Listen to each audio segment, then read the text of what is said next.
Chapter 2, 22. The Jafari Fallout. The arrival in Atlantica. The time came for the kobolds to go on their mission into Atlantica. The kobolds got a message to meet at the mountain summit known as Atlantica Heights. The kobolds all met at this place and got quite a majestic view of the city. After a short wait, the kobolds were escorted by an ambassador from Atlantica. The kobolds were moved into their guest house and set up their incense burner as the phoenix instructed them. The Reuben chalice was placed in a wall creche at the end of the hallway. Then the temple crest was hung above the creche. This book was kept by Erondin. Erondin had been the only one to even look at the book to begin with. A few blocks from the house, the embassy was set up in case the kobolds had any problems. This embassy was made up of Londonians who had much experience with urban environments and handling team disputes. These particular Londonians had arrived weeks early and worked in politics for many years. After the kobolds got all settled, the embassy took them on a brief tour of the embassy district of Atlantica. This was the palace that would grant them, the kobolds, membership into the land if they succeeded on this mission. This district had greatly surprised the kobolds as they saw several exotic pieces of architecture, grand gardens, high-end markets, and well-off residents dressed in fine linen with beautiful patterns. The lifestyle of these district residents had been quite flashy and greatly fascinated many of the kobolds. Elrich had become the most enamored and started developing big plans to do great things for the city in hopes of getting to the Temple of Atlantis. The first week of school. Once Monday arrived, Milo was dreading starting high school. Amira would be starting her final year of middle school at Pecan Meadows. Milo was not feeling so easy about going to the same school as Minu. Now Milo liked the way things were, where he occasionally saw Minu at church or while going on walks. Plus, starting school was the last way he wanted to cross paths with Minu. That last day, Margaret took Milo and Lydia school shopping for supplies and folders. Besides Milo starting high school, Lydia would be starting middle school at William Jetson. As to who had it worse, this was greatly debatable. That night, Milo became utterly anxious about any change, such as when Margaret switched the hampers in the bedroom. Otherwise, Milo knew that he was going into a world of utter uncertainty. On Tuesday morning, after a pleasant night of sleep, Milo was woken up and knew what this meant. Margaret prepared a special lunch for Milo and Lydia for their first days in new schools. Milo headed to the bus stop and saw two other students, one freshman and a senior. On the bus, Milo met the driver and drove up to the stop closest to the Jafaris. Milo noticed Minu along with a boy and two blonde girls and some other unfamiliar faces waiting at the bus stop. As Milo expected, he was not excited to see Minu whatsoever. After some more stops, the bus drove past the parking lots, the senior high school, and then into the bus lots. When Milo entered the school, he saw several unfamiliar faces and then caught up with Steve. As for this first day, this was a bit rough, and Milo could not help but envy Lydia for starting middle school. This was not keeping in mind how Lydia was just as unfamiliar with middle school as Milo was with high school.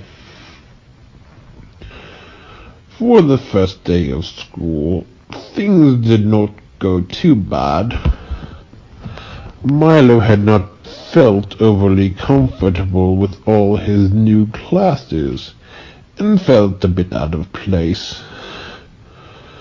So far, Milo did like his drafting class, as the teacher was good friends with one of Ray's cousins. Now this was a cousin Milo did not really know that well. As for the classes in general, it was all reading over syllabuses and filling out those boring contact forms. At lunch, Milo found to his luck that Steve would be eating at the same time as him. Milo did not have to worry about sitting alone or finding people to sit with. Milo also found out that Minu was eating lunch at the same time he was. Still, Milo was not overly concerned about this, and just wanted to get through this first day of school.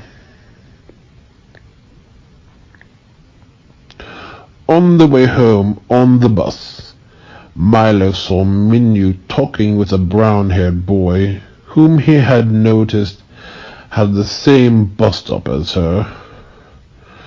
Milo could not bring himself to even talk to Minu that first day. After the school day ended, Milo got a call from Aunt Diane asking how his first day of school went. Aunt Diane insisted that Milo not take any school advice from either any of her three sons. Milo became more accustomed to school and liked the novelty. Within the second day, Milo had some more interesting classes, including typing, social studies, health, and science. The science teacher was one guy who looked like a master weenie, but seemed cool at first. Milo's typing teacher, Mr. Hofstetter, had been a fun guy who could make some class so dull absolutely cool. Milo's drafting teacher was good friends with Ray's cousin Mario. On the third day, Milo started having the same excitement and euphoria he experienced after seeing Minnie after a long time. Like had happened the previous year on occasions. At lunch, Milo and Steve sat in the same quadrant as Minnie. Milo showed Steve who Minnie was, and he was not impressed in the slightest. Steve was one to only be interested in girls who looked like supermodels or purposely made themselves look hot, as one would not expect with the combination of a Catholic and an Iranian. That night, Milo did become a bit nostalgic when shopping for some more school supplies with Margaret and Lydia. Milo remembered how he used to look at the office supplies the previous spring, such as the drafting and design tools. Then Friday finally came, and Milo had another good day. Still, Milo could just not get himself to talk to Minnie. But Milo could not stop thinking about Minnie all weekend, even when watching Ernest go to camp and going to a Wheeling College game. Leonard's probation. In the early days of the mission to the Atlanteans, Elrich had become quite ambitious and wanted to get to the temple as soon as possible. Elrich was not well versed in Atlantica customs, nor did he read the book the Phoenix had given him. Leonard began to take charge and convinced the kobold to stay only in the official Londinian community and not interfere with the Atlanteans. Leonard had no interest in being in Atlantica and considered being in this town to be an intrusion on the Atlanteans' culture. Elrich, on the other hand, was all too eager to jump into the Atlantean society and experience this exotic culture. Unfortunately, Leonard had the most influence on the kobolds and scared them into believing that the Atlanteans were dishonest people willing to rip them off and kidnap the women and make them part of the nobleman's harem. Leonard knew the kobolds had been quite scared being in this new and unfamiliar culture and had no problem exploiting this. All Leonard knew were the rumors based on not understanding what certain customs meant in the Atlantean culture. What Leonard and the other kobolds had not understood, had they read the book, was they bargained for a price, hoping that both sides come to an agreement. When it comes to the harem, this is a rare occurrence where women of financial troubles are offered the opportunity to be part of a rich man's family, similar to a daughter, but an equal. Elrich went behind Leonard's back and informed the embassy of what was going on. The embassy kept an eye on Leonard to see if this was really true. Elrich only ratted Leonard out in order to take the role of leader and get started on his ambitions. More than anything, Elrich just wanted to get into the temple town and hopefully get the bridge back up. The embassy one day caught Lima spreading propaganda about Atlantica and tried to develop a following to abandon the mission. The embassy held a trial for Limud. Limud testified that he was protecting the kobolds from getting hurt in such a dangerous and barbaric city. Many of the judges, having been Atlanteans, did not take well to having the city called barbaric. Now the Atlanteans knew that, like any other city, Atlantica had its crime problems.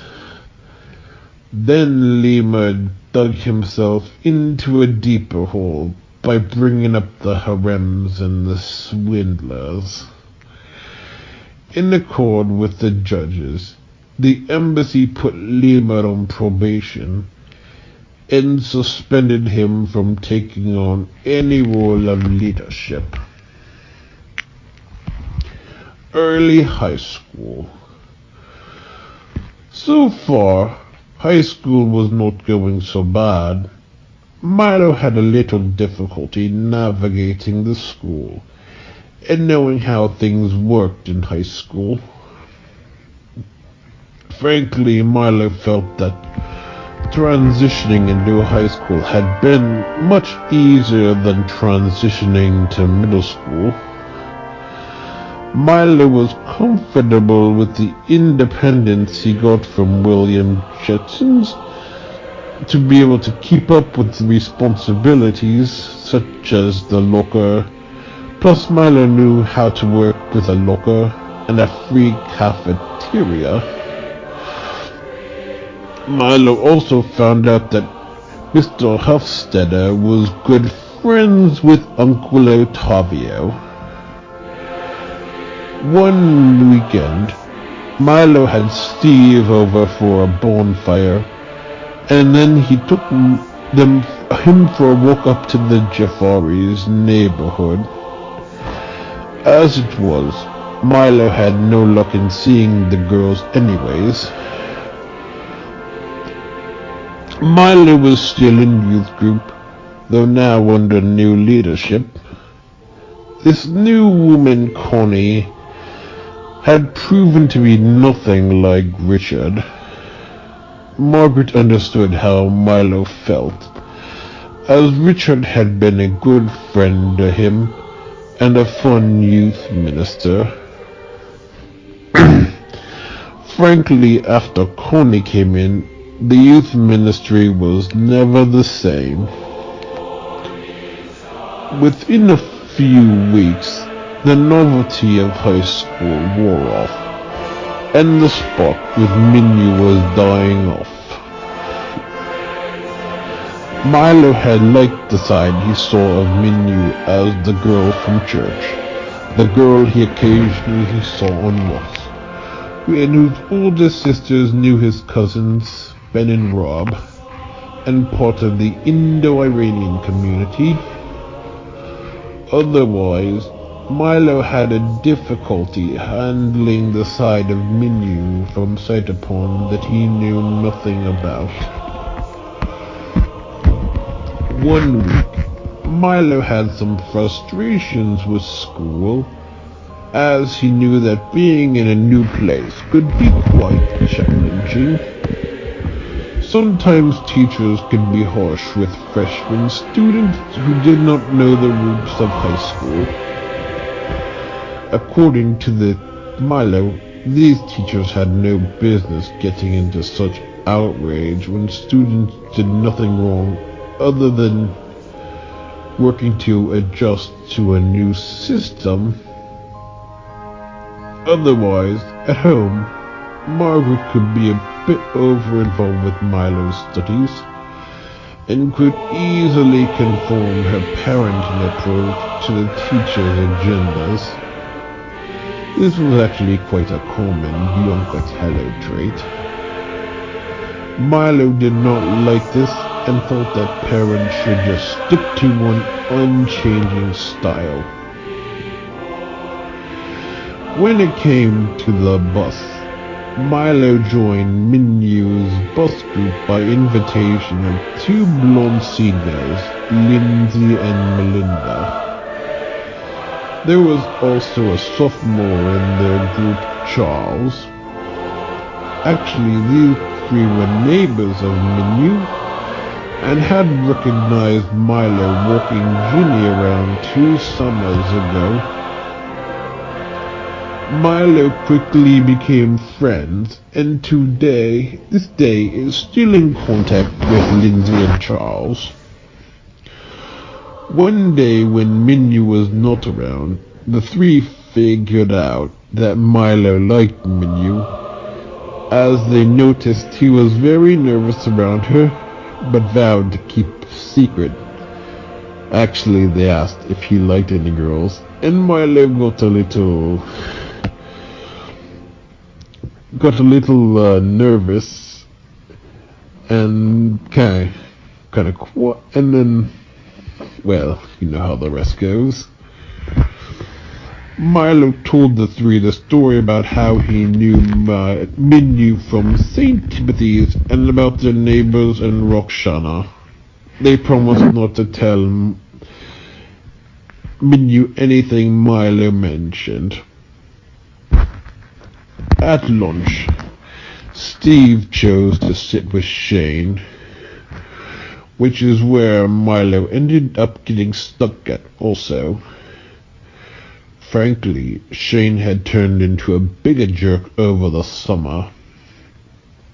Milo was still quite bitter with Shane over being an off-and-on friend since they began friendship to begin with. Milo was also quite resentful of Steve's tendency to go from Shane's tendencies to go from high to low within days, not Steve's. Now Shane would pour his drink on Steve's food. This had been a frequent occurrence for the first month of school. One day, Mrs. Johnson was on cafeteria supervision day and caught Shane sneaking up behind Steve to pour a drink on his food. Mrs. Johnson called Shane out and brought him over to another cafeteria supervisor who told him, "You do not pour your drinks on other students." Shane was then forced to sit at his own table, away from Steve and Milo. That same day, Steve and Milo caught Shane and Henry playing footsie. Steve got quite a laugh out of this. From that day on, Milo decided where he and Steve would eat lunch at. Steve is more of a follower and had no ambitions to make decisions if he could help it. Milo picked the same quadrant that Minu was eating lunch at. Milo tried to keep the spark alive. He experienced on the first day he showed Steve who she was. Milo at heart could not admit that he did not like Minu that way, and was afraid of having this confirmed, should they actually talk. Milo is not good at hiding a crush. As we already know, Ella knew quite well that Milo liked her, but she was not bothered, as she was a more outgoing girl. The Jafaris are a more private family, which explains why they never went to functions, as Maziar explained a year ago. and Ben saying that Pavoni never spoke a word at St. Timothy's. Frankly, Milo became nothing more like a creeper who just happened to always be around, such as on the bus, at lunch, and even had a class that passed Minu's locker. Not that Milo could even help that. Around this time, Margaret had a meeting with a financial advisor with a foreign name no one in the family could remember. One day after the meeting, Margaret told Milo that the financial advisor was part of the Sassani firm. Milo did not understand what this meant. Margaret explained that the accountant Sassani was good friends with Maziar and the girls who were over 2 summers ago were his daughters. Margaret found that Kazim was a friendly man, and friendly enough that she told him about Milo liking Middle Eastern girls. Margaret then figured out that Kazim was good friends with the Koras, and Kazim knew well that they were at the house with the swimming pool in the Skyfort. Kazim then told Margaret that Amira would be attending Cytopon next year. Kazim also confirmed that he knew the Jafaris and Roxana and her family. Elrich's offense. Being that the kobolds only saw the palace district from Atlantica, they knew nothing about how the rest of the city lived. On one occasion, Elrich led the kobolds into the market district in order to meet some more residents. Elrich thought he knew everything there was to know about the marketing districts, as he knew about bargaining, but Elrich was wrong on so many other counts. Elrich found that getting through to the high people of Atlantica was not working. Elrich had no clue who knew who and how to form allegiances with the royalty. Elrich sought some help in the market district. Elrich and his followers found a jewelry and cosmetic vendor and started talking with her. Elrich had talked with the vendor and made some small talk about where she was from. Naturally, Atlanteans do not have any interest in small talk and get right to the point. So the vendor started getting annoyed with Elrich and asked him what he really wanted. Elrich asked the vendor who she knew in the Atlantean royalty. This vendor looked utterly scandalized. The vendor told him how she hates the royalty and they live extravagant lifestyles while everyone else can barely survive. The vendor complained about the high level of taxes they pay and how the royalty thinks they're better than everybody else. Elrich then dug himself into a bigger hole by explaining he needed them to help get into the temple city. The vendor did not take too well to this and called him an entitled snob, coming into the land asking for favors or they starve. Over time, word got out through the market district that the foreigners are fraternizing with the royalty. A few weeks later, Eldridge was called in as the Margaret district was in an uproar. The ambassador explained that the everyday residents of the city hate the royalty. The ambassador speaks in Sparto-Galician Hitarian that the royalty had long oppressed them, and most of the city lives in abject poverty. Many are even homeless. The ambassador explains that he will have to strip Eldridge of his leadership, as there will be uproars if he remains in leadership. Mrs. Jafari makes a phone call. Over this time, Milo noticed Minnie acting quite strange. Minnie started disconnecting from her old bus route, while Lindsay, Charles, and Melinda loved hearing Milo's somewhat braggish stories.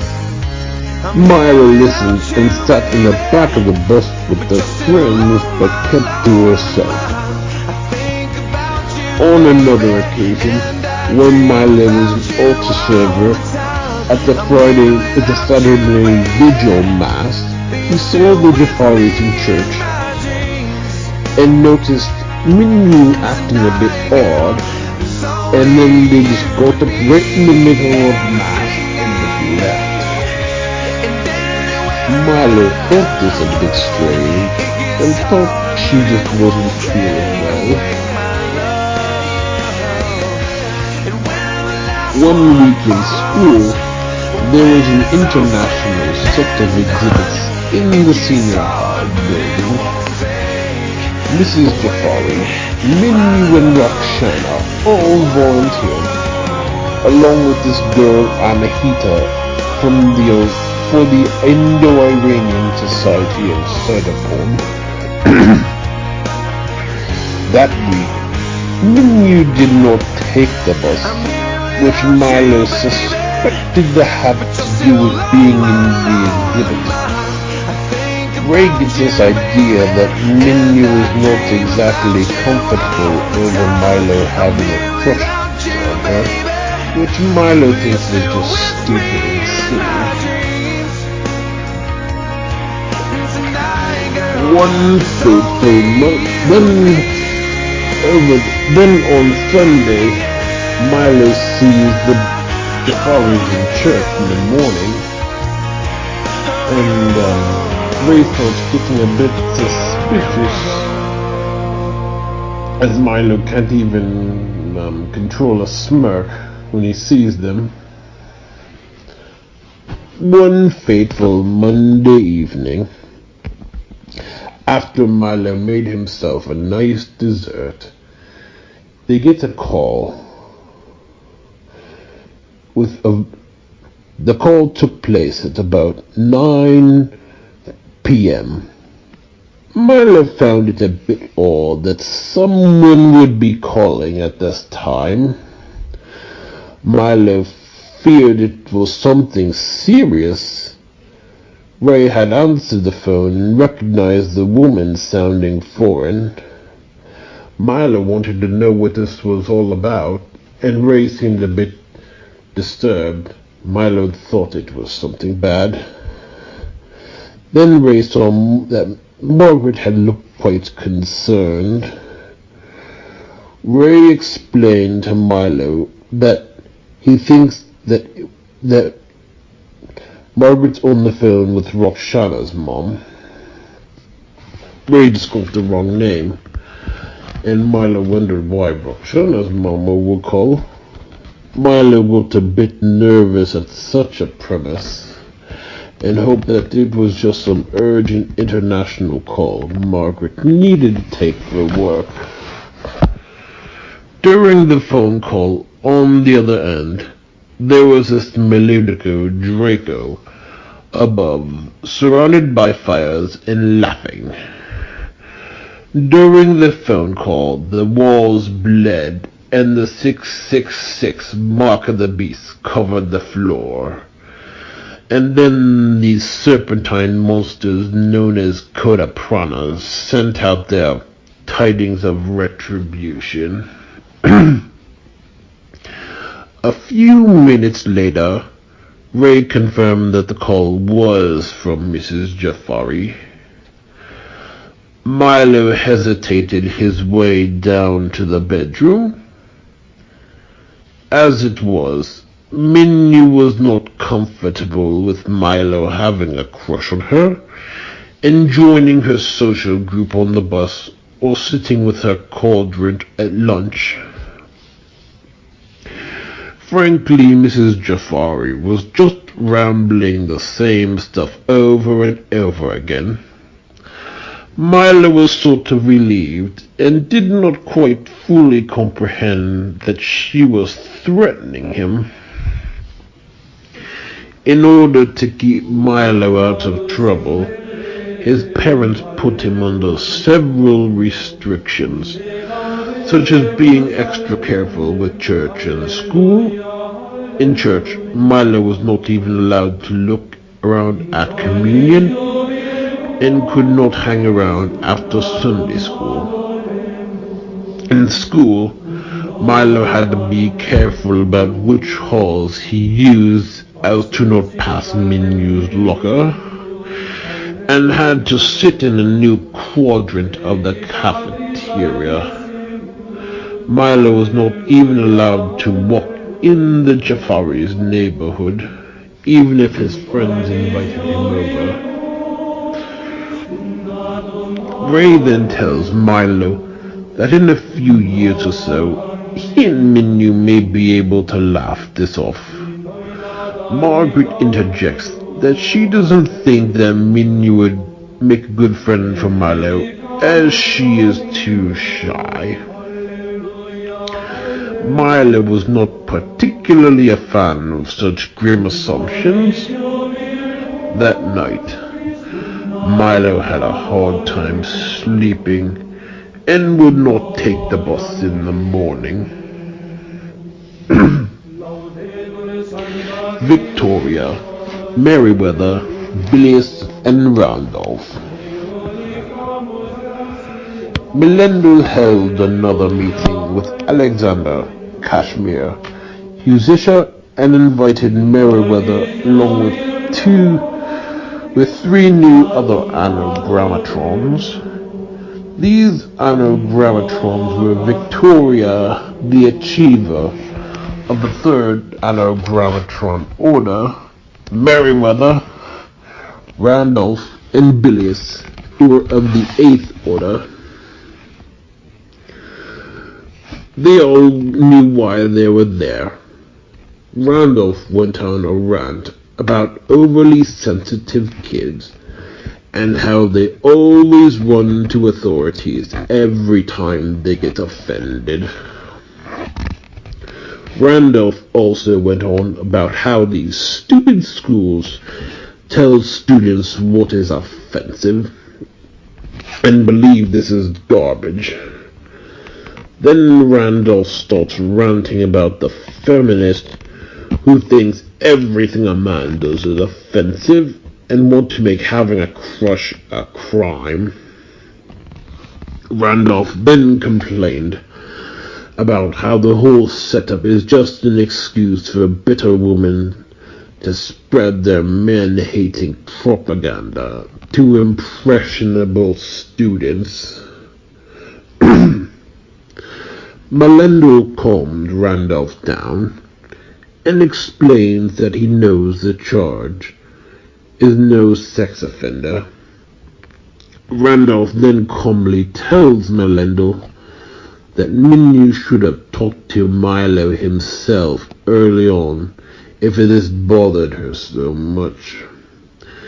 Melendez tells Randolph how confronting an offense with no malevolent basis can be quite hard, especially when the offender thinks quite highly of the victim.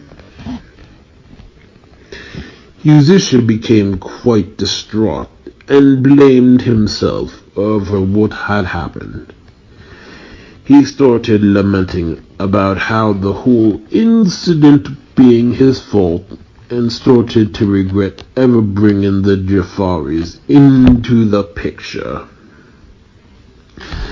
Kashmir told Huzisha over a year ago that he knew that this would happen, and he saw the nightmare with the occult offspring.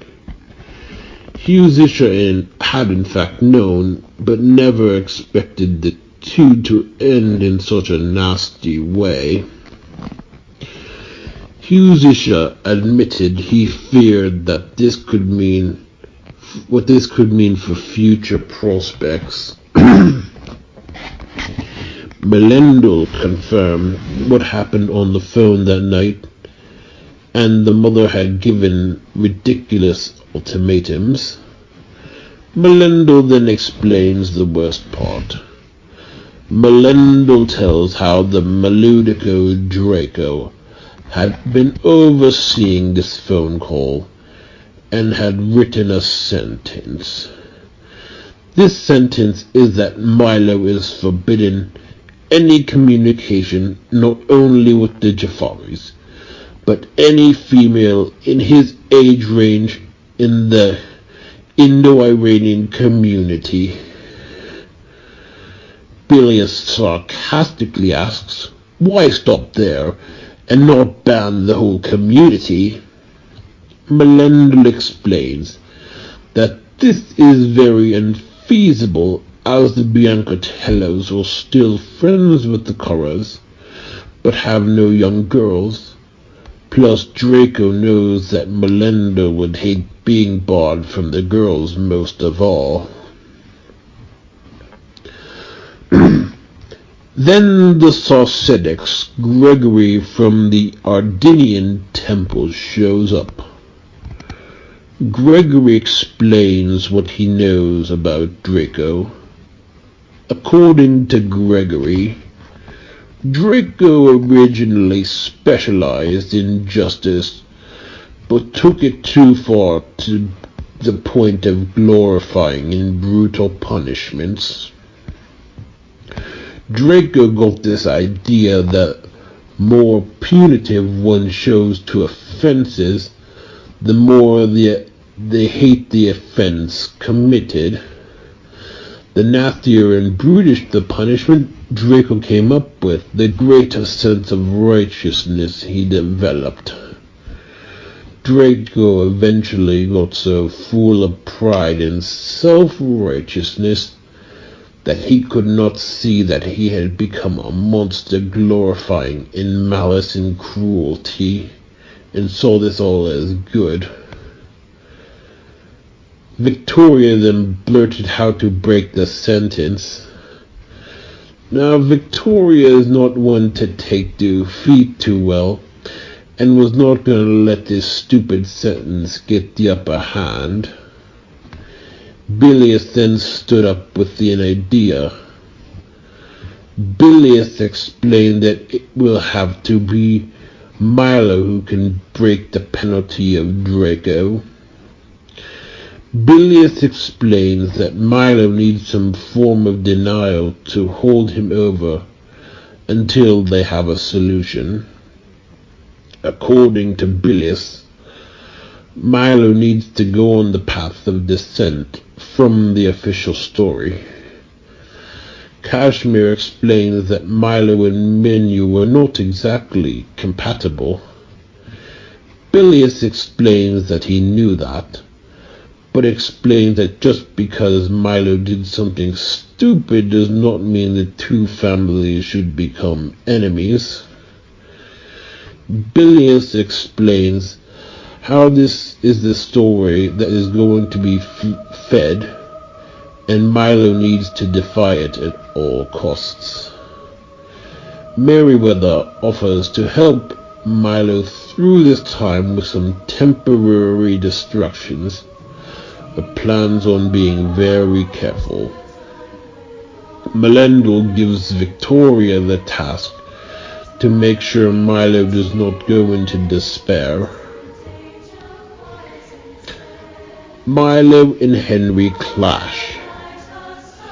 The day after the phone call, Milo was in quite a daze. Milo had not understood what happened with the Jafaris, or what this all meant. Milo knew that he was not to eat in the same quadrant as Minu, go by our locker, hang around after Sunday school, look around church, or go to the Jafari's neighborhood. Milo was not sure if Minu wanted nothing to do with Milo or just was uncomfortable with some of Milo's behavior. Either way, Milo knew something was awry. That morning, Margaret drove Milo to school, as he did not want to confront Minu either on the bus ride. Otherwise, Milo felt so stupid of having not seen that he came off as being a surveillance camera. At lunch, Milo let Steve know that he could not sit in the normal quadrant anymore. Steve started asking questions, and Milo eventually budged and told him what happened. Steve said that it was really him who called with a foreign accent because he did not want to sit by Minu anymore. Now Milo did not find this funny in the slightest, and did not even want to think about Steve telling him where to acting as Minu's advocate. Riding the bus home was not exactly comfortable, as Milo was also on that afternoon. Minu was also on the afternoon. That evening, Ray insisted that all this means is that Milo could not even talk to Minu. Milo could not understand how this even made sense, and Ray kept making excuses of why this was so. Ray suggested that Minu had enough friends who were guys. Milo understood how he may have come off as creepy, but did not see how this was not some misunderstanding that he could apologize for and move on. One day, Milo felt guilty as he was giving Minu the cold shoulder, basically ignoring her on the bus ride. After school, Milo accidentally said crap when Lindsay mentioned Minu not being on the bus. Melinda, Lindsay, and Charles wanted to know what happened, and Milo asked them to promise not to tell. Milo told them that Mrs. Jafari called and her complaints. That night, Milo told Margaret that he felt guilty about giving Minu the cold shoulder. Margaret's stance was that it served Minu right, as her behavior was hurtful and ignorant. Margaret said that at least Minu is humiliated that her mom called. Milo got some consolation out of that one. On Thursday after school, Milo went to answer the phone and Ray grabbed it. Milo was angry about this, as he was a bit paranoid that Mrs. Jafari would call again over something stupid. Ray asked Milo why he feared Mrs. Jafari would call. This was just the case of Milo being on his feet after the previously unexpected call. Ray tried to go deeper and went on about how he and Minu can't be friends again. Milo found this annoying analysis irritating and did not want to talk about it. The next day, Milo found Ray being overprotective when he went to I Am Sean about bowling that night. Ray told Milo not to even bother, suspecting that Sean already left. Milo found this overboard, as the worst that would happen was that Sean would be offline. On Sunday, after Sunday school, Margaret went into his classroom to pick him up. Milo felt quite annoyed that he did not appreciate being supervised on the way out, like he couldn't walk to the car himself. On Halloween night, Milo snuck out in his costume to visit Melinda, Charles, and Lindsay. According to Milo, he was in costume. It was dark outside, and the Jafaris had no business telling him not to go in their neighborhood, as long as he did not go to their house. Milo did see Charles, who recognized him in his Voldemort costume.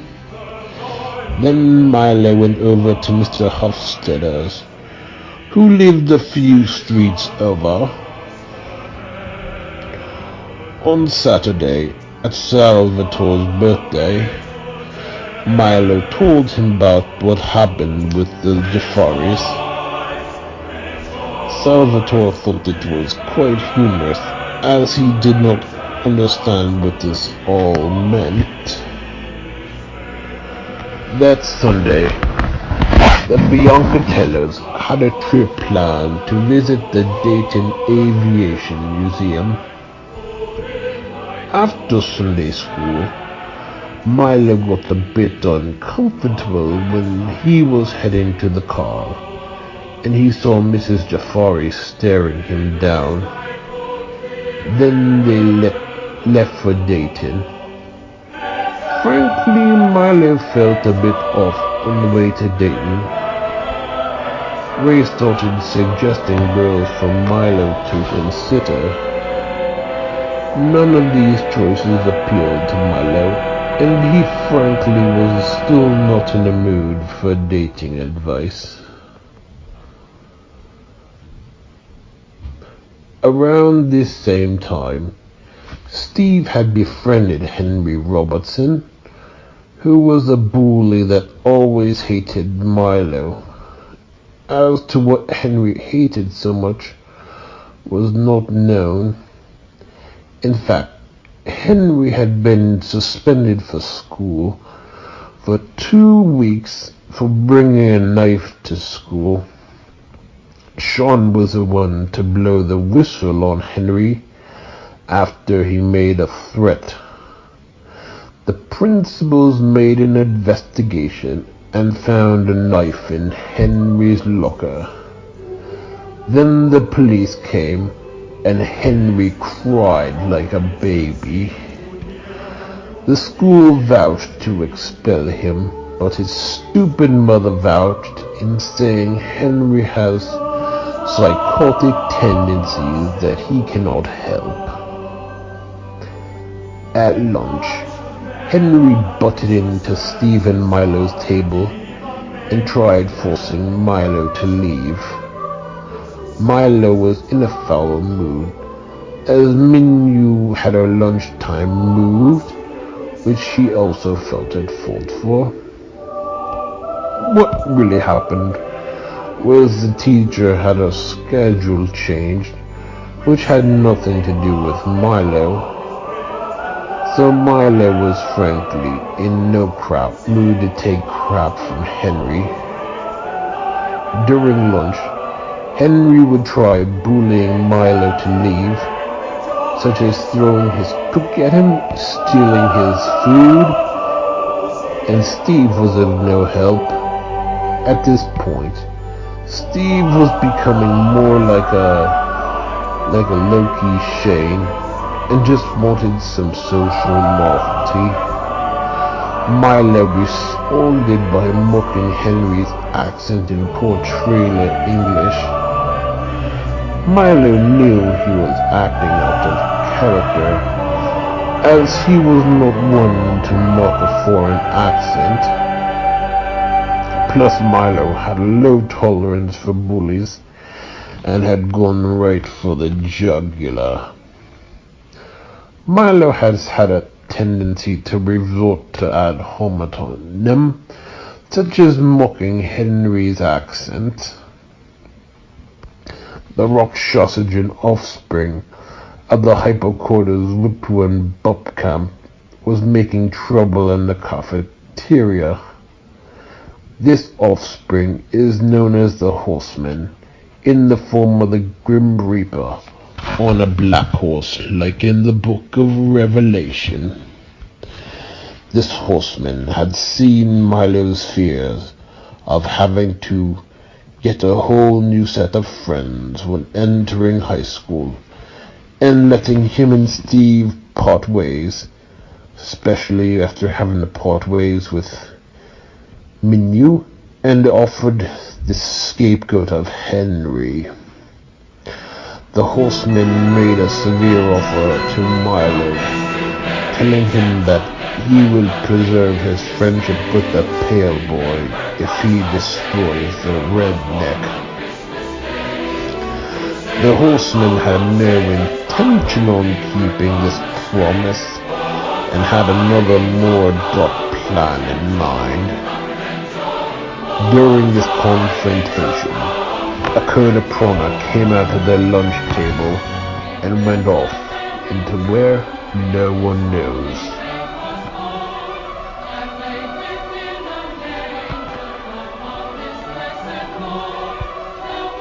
The Kobold's Burden and Reformation.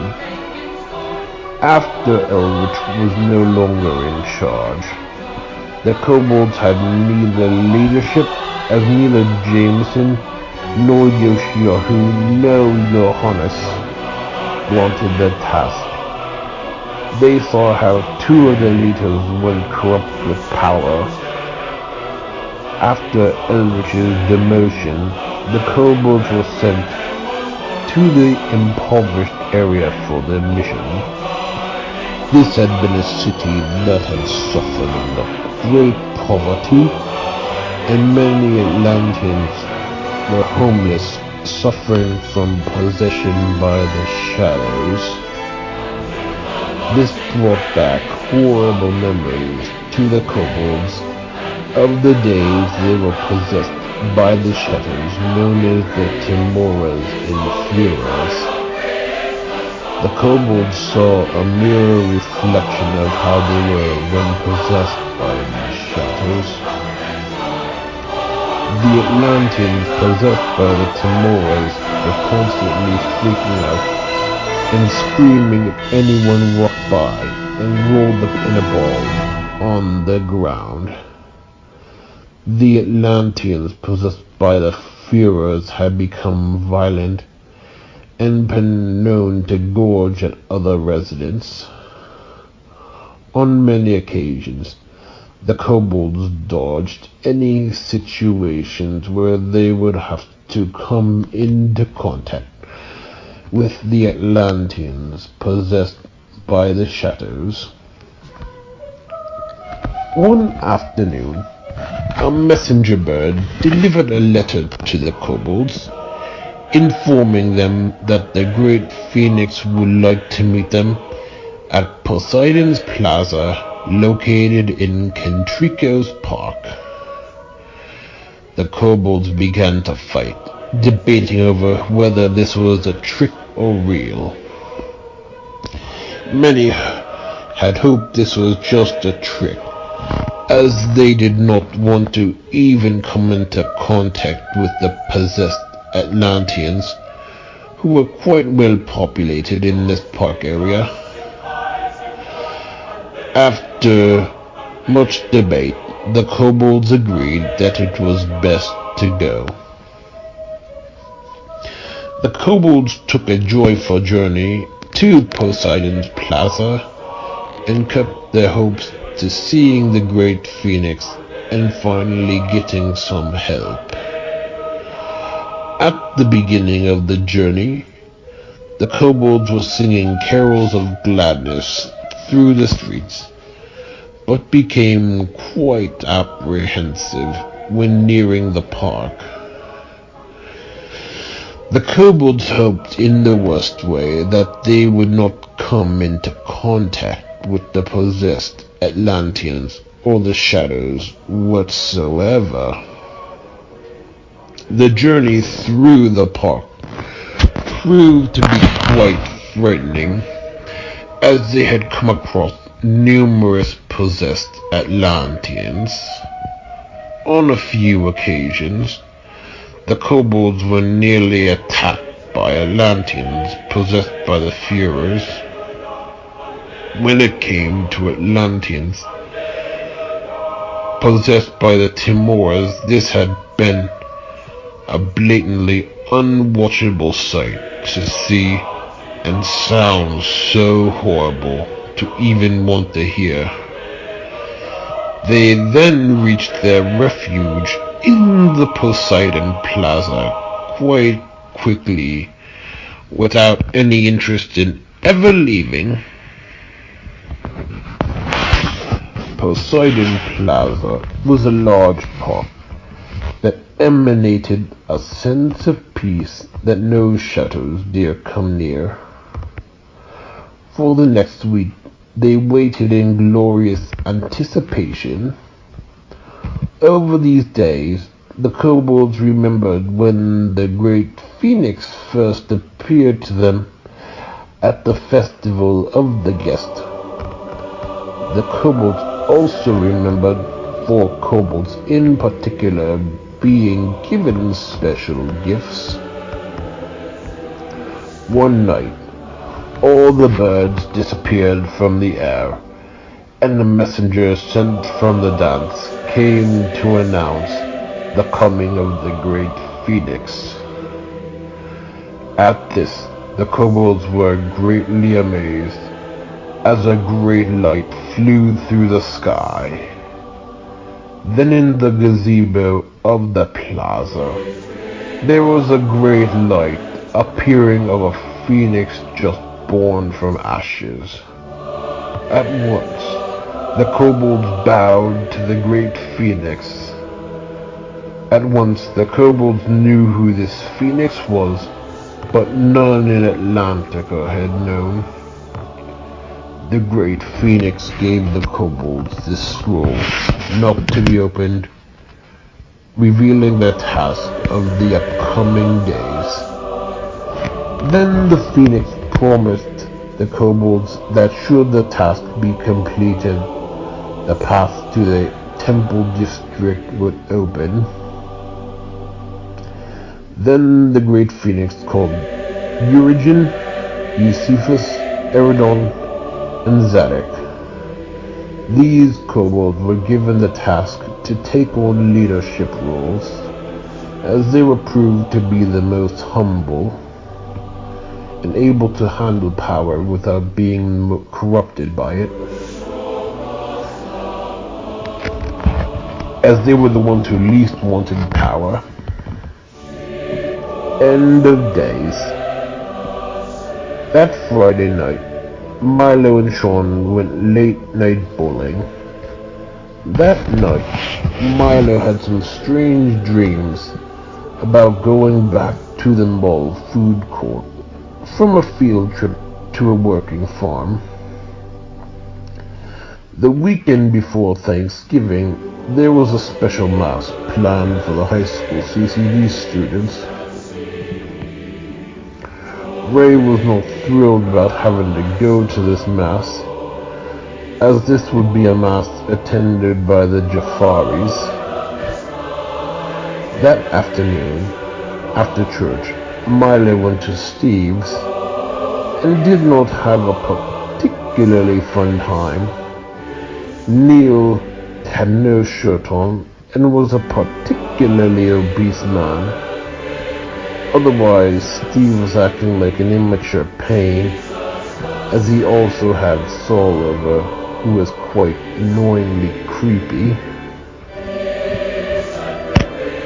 Over Thanksgiving, Ben asked Milo about how things were going with the Jafaris.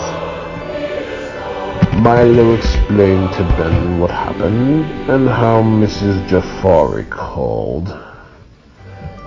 Ben thought the family was acting unreasonable, but he explained that Minu's sister Pavoni was also shy back when she went to school with him. On the day after Thanksgiving, Milo rewatched Harry Potter and began to think about the Thanksgiving from 2 years ago when Uncle Giorgio had his 50th birthday party. That afternoon, Margaret took Milo, Lydia, and Alicia to see the movie Freaky Friday, starring Lindsay Lohan. Freaky Friday reminded Milo of the Thanksgiving from 2 years ago. That Saturday, Milo and his cousins went to the Great Wolf Lodge indoor water park for the day. Before leaving, Milo downloaded the hymn "O Glory, Lord and Honor" from the Mormon Tabernacle, which reminded him the time when he first found out who Minnie was that week before Palm Sunday. This song had greatly moved Milo in a way he had not been moved in several weeks. Milo remembered how he heard the song 2 Palm Sundays ago when he expected to see the Jafaris in church, and how the summer after had been his highest point with that family. So the Thanksgiving holiday came and gone, and it was time to prepare for Christmas. Milo was in a highly better mood with the Christmas season coming, despite still being a bit sore over what happened with the Jafaris and Henry intruding on his and Steve's friendship. Milo got no better when he and Henry crossed paths. Henry still tried turning Steve against Milo in a new bullying way, and Steve still played like a neutral coward. Milo still could not help teasing Henry, such as asking if he was going to marry his sister and knows what dentists are, or correcting his pronunciations. After a school activity, Milo had to take the activity bus home, which Henry also rode due to having detention. On the way home, Henry tried to kick Milo as he walked by. Henry was in a foul mood, telling a friend the stupid bus driver would not stop closer to his house. Milo interjected, asking him in the more poor trailer trash accent possible, You all have a healthy walker with your double wide." The upperclassman sitting by close by started laughing hysterically and loved Milo, and were quite humored by Milo's retort towards Henry. The upperclassman then started yee-hawing at Henry and asking him about his fat trailer mom.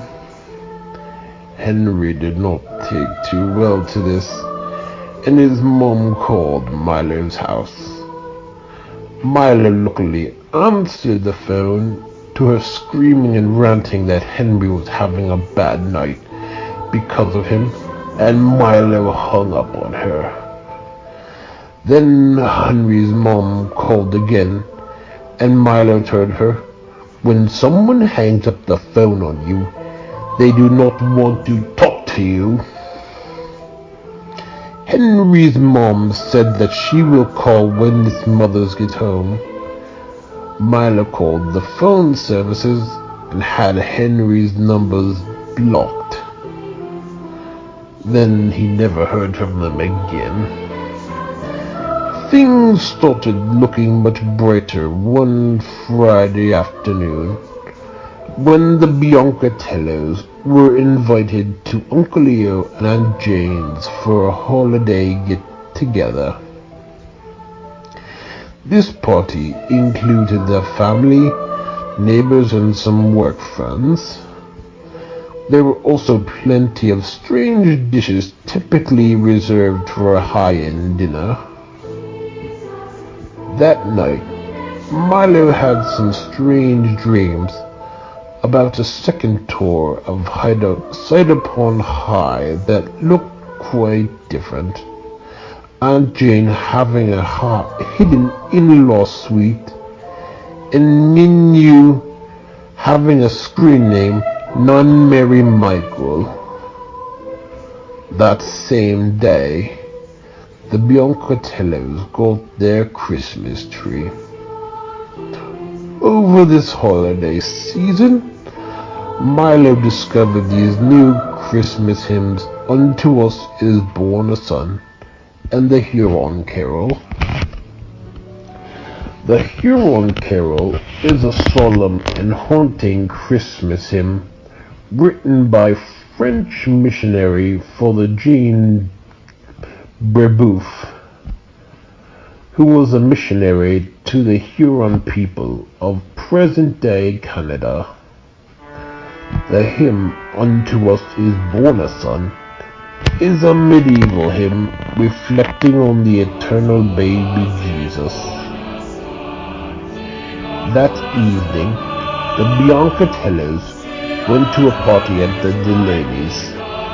Marilyn and Rose were at the party, along with some irritable lady Lydia thought was pregnant.